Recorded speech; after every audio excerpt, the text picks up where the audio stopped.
Greetings, explorers of shadows and seekers of hidden truths.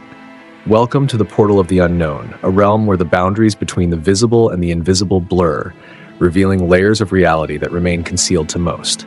Here, at the heart of this journey, time is not merely a sequence of fleeting moments, but a veil that, when torn, grants us access to the deepest and most mysterious secrets of creation. Secrets that have been hidden for millennia, waiting for the right moment to be unveiled. Today we venture into one of the most enigmatic texts of antiquity, the Book of Jubilees. This ancient and fascinating manuscript is often forgotten on the shelves of sacred scriptures, yet its significance is undeniable. It is not merely a retelling of the events that marked the dawn of humanity, but a profound and obscure narrative that reveals aspects of creation few have dared to explore. Its story goes beyond simple accounts of well-known figures, delving into layers of meaning and intention that challenge our understanding of reality. In the Book of Jubilees, the events of the Bible take on new significance. What once seemed like a simple chronology transforms into a cosmic map, where every event, every action, carries a weight that echoes across the ages. The story of the patriarchs, the fall of man, and the origin of evil are told from a different perspective, shedding light on aspects often overlooked in more traditional versions. The text offers a vision of the world where the line between the spiritual and the material is thin, and where forces beyond human comprehension wage battles that shape the very essence of creation. Among these forces, the archangels Michael, Raphael, and Gabriel stand out. Figures known to many, but whose roles in the Book of Jubilees are more complex than we ever imagined. They are not merely angelic beings who appear to deliver messages or offer protection. In this account, they are cosmic warriors, agents of divine power who confront the very foundations of chaos and corruption. The narrative casts them not just as messengers, but as tireless defenders of divine order, engaging in battles not only on the physical plane, but in cosmic dimensions, where good and evil face off in an eternal struggle. These archangels are not passive observers, as they are often depicted in scriptures. They are actively involved in the matters that define the destiny of humanity. Their battles are not limited to isolated interventions, but span across eras, with consequences that resonate through all layers of creation. This text invites us to reconsider everything we know about good and evil, angels and demons, and the very role of humanity in the great cosmic drama. Thus, as we delve deeper into the Book of Jubilees, we are challenged to look beyond the surface of familiar stories and question what we truly know about the mysteries of creation. Who are these beings who shape destinies? What do they truly desire? And above all, what is at stake in their battles for souls and the order of the universe? Since the days when the fallen angels descended to the world and taught mankind the ways of corruption, a spiritual battle has unfolded behind the scenes of history. The Book of Jubilees, in chapter 10, offers a chilling vision. The demons, children of the Watchers, continued to torment humanity. It was then that Noah cried out to the Lord, and the archangels were given a divine mission. Michael, the prince of the heavenly hosts, imprisoned the worst of them. Raphael was tasked with chaining Azazel in the desert of Judea, while Gabriel led the destruction of the evil forces that had corrupted the earth. Their actions sealed a dark fate for the rebels, but the war was far from over. The torment of humanity did not cease with the imprisonment of these malevolent beings. The battle for the soul of creation continued to rage in unseen realms, where the very fabric of reality trembled beneath the weight of cosmic conflict. While the fallen angels had been bound, their influence lingered, infecting the hearts of men and sowing discord among the nations. The earth, once pure, was now tainted by their corruption, and even the most righteous were not immune to their subtle whispers. In this time of darkness, the archangels remained steadfast, their purpose clear: to protect the divine order and ensure that the forces of evil did not overpower the sacred plan for creation. Michael, ever the warrior, continued to fight in the celestial realms, his sword a beacon of light against the encroaching darkness. Raphael, with his healing touch, sought to undo the damage done by Azazel's teachings, striving to restore balance to a world teetering on the edge of destruction. Gabriel, the harbinger of divine judgment, carried out the will of the Almighty, ensuring that no corner of the earth remained untouched by divine retribution. Despite their efforts, however, the rebellion of the fallen angels left an indelible mark upon the world. Their legacy of corruption spread like a virus, infecting not only the minds of men, but also the very structures of creation. The spiritual war that had begun so long ago was not just a battle between good and evil. It was a war for the very essence of existence itself. The angels fought not only to safeguard humanity, but to prevent the complete unraveling of the cosmic order. As the conflict continued, the earth itself seemed to respond to the celestial struggle.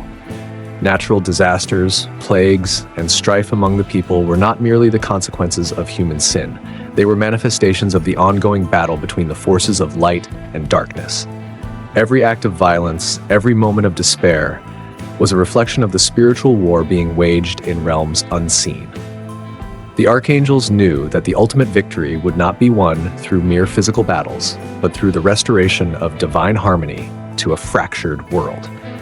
And so the war raged on, unseen by the majority of mankind, but ever present in the hidden realms of the cosmos. The fallen angels may have been bound, but their influence lingered, and the archangels, ever watchful, continued to fight the eternal battle between light and darkness. Though the victory was promised, the outcome was not yet sealed, and the fate of humanity hung in the balance. The struggle was far from over. The concept of time in the Book of Jubilees is both fascinating and unsettling. The world, divided into cycles of jubilees, suggests that the spiritual battle is not a one-time event. It is a recurring struggle, with prophetic echoes that reverberate all the way to the end of days. Each cycle is not just a passing moment, but a harbinger, a shadow of the judgment that is to come. Time in this context becomes more than just the ticking of a clock. It is a divine rhythm, an unfolding of cosmic events that are interwoven with the fate of creation itself.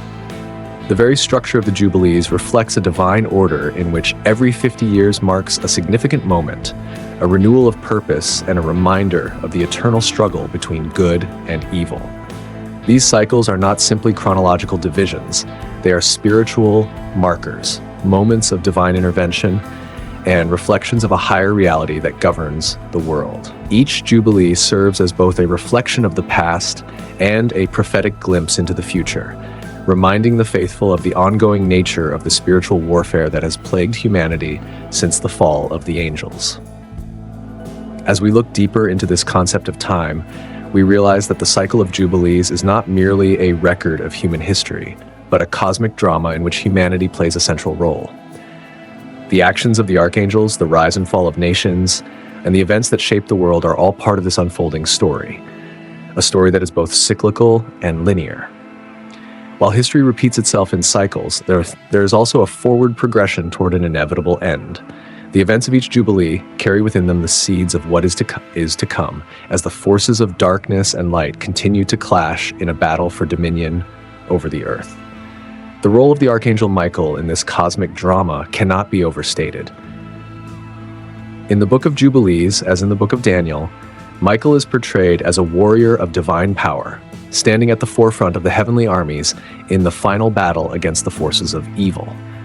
In Daniel 12:1, we read of Michael's future intervention. "At that time shall arise Michael, the great prince who has charge of your people." This moment, as foretold in both texts, marks a pivotal point in the unfolding drama. It is not just a physical battle, but a spiritual reckoning that will determine the fate of the world. When Michael rises again, it will signal the end of the age, the final confrontation between the forces of good and evil. This moment will be the fulfillment of the prophecies echoed throughout the cycles of Jubilees, the culmination of the divine plan that has been set in motion since the beginning of creation. The judgment will come, as foretold, to destroy the last remnants of the demonic forces that have plagued humanity and to restore the divine order to a broken world. It will be a moment of reckoning, a moment of final judgment, when the spiritual forces that have been at war for millennia will finally be brought to their ultimate resolution. The concept of time in the Book of Jubilees, then, is not merely a human construct, but a reflection of the divine order that governs the universe. It is a reminder that history is not an isolated series of events, but a cycle of spiritual battles that continue to shape the destiny of humanity. And when the final jubilee comes, when Michael rises once more, the battle will be over. The forces of light will triumph, and the darkness that has threatened to overtake the world will be destroyed.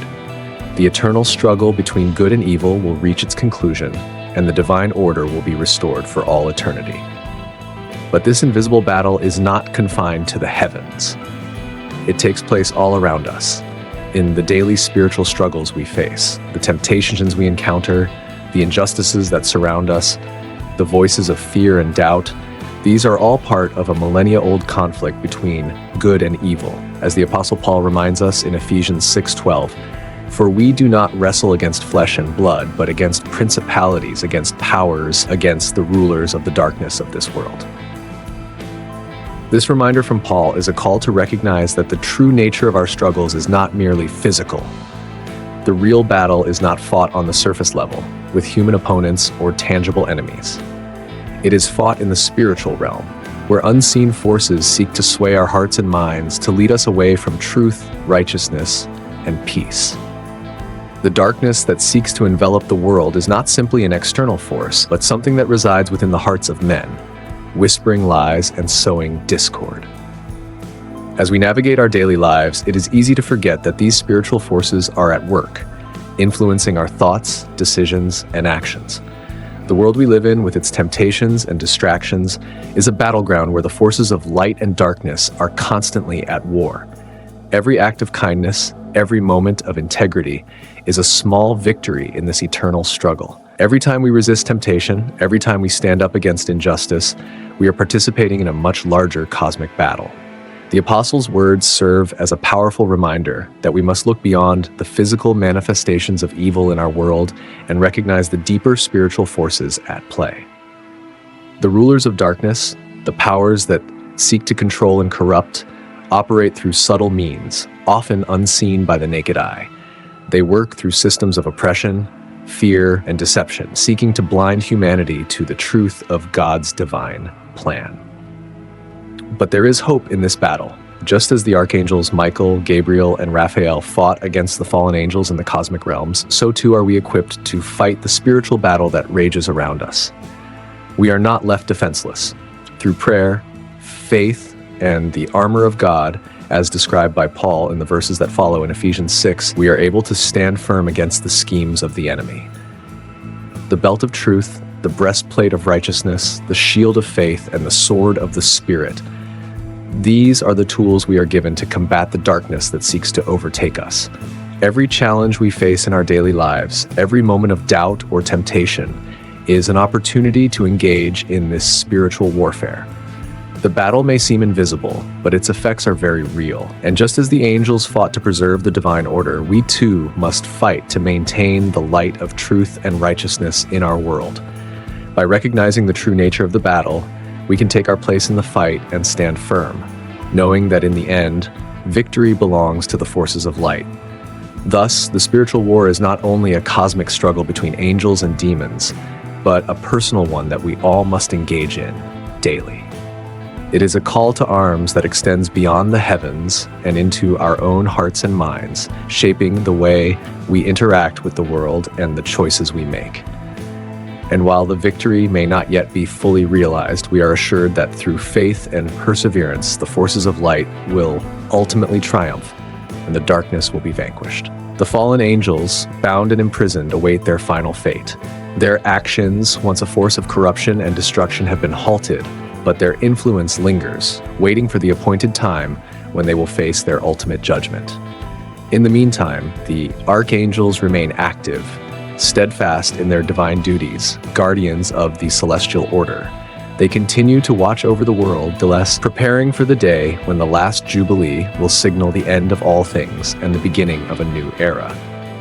The imprisoned fallen angels may be bound, but their legacy of rebellion and corruption is far from over. They may no longer be able to actively spread their malevolent influence across the earth, but their whispers continue to echo through the hearts of men, and their presence is still felt in the ongoing spiritual battle. Their fate is sealed, yet they remain a reminder of the great conflict that has shaped the world since the beginning of time. And in their awaiting, a dark anticipation grows, for the day of reckoning draws nearer with each passing moment.